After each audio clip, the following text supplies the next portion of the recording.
ดีเดี๋ยวบริคนได้ทับฉันแม่ได้ทับไล่เนาะ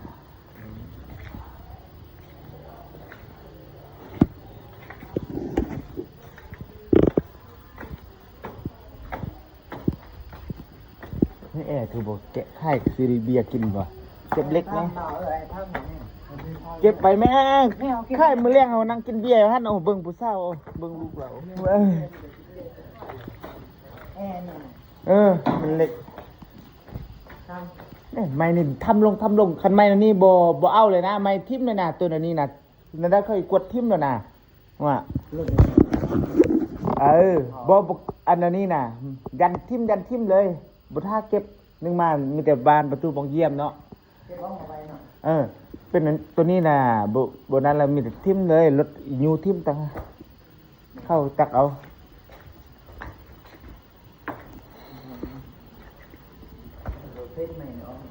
เนี่ยไม่กันได้เดียวนึงเหรอ1 2ฮะตัวนี้เจ็บทิ่มเลยเจ็บทิ่มเลยตัวนี้อีเอาเห็นยังผมบอกเอาไปใส่เงินเลยเนาะโอ้ดูเอามันบริษัทโอ้เนี่ยเด้อบอกให้เบิ่งกัน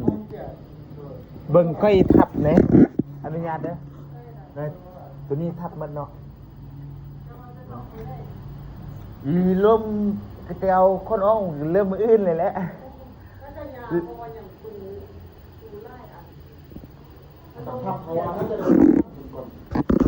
มันไงบนได้ทับได้เขาทับเลยเพราะว่าบ้ามันเสียเวลาฮิบเล่งซะตู้ประมาณ4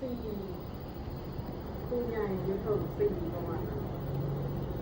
เดี๋ยวข้ออนุญาตเด้อมันนี่เนี่ยไม้นี่นะทำลงเย็บลงเลยนะได้เข้าเอาแล้วไม้นี่นะบอดี้แล้วมีแต่ว่าไม้18บอไม่5 x 10เนาะอันที่ว่าเข้าอันตีเครื่องเนี่ยมีแต่เก็บตัวนั้นเราไปให้วัดเลยบอกเกี่ยวกับเฮาบอกเกี่ยว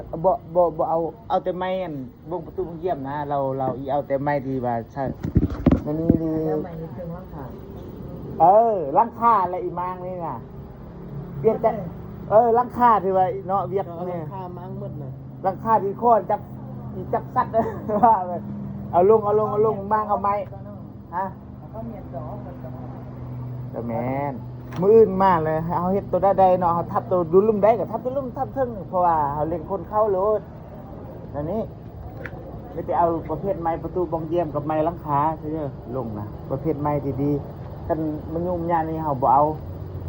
คันว่าสิเจ้ามีเวียกอีกไซหรือว่าจะเอาไปดังฟืนดังไฟเอาเนาที่ไปเฮ็ดตุ๊บนั่งบนเข้มส่วนเข้มให้แบบอีเอาก็คอเรารถเราคนง่ายๆแล้วไอ้มิ่งนะ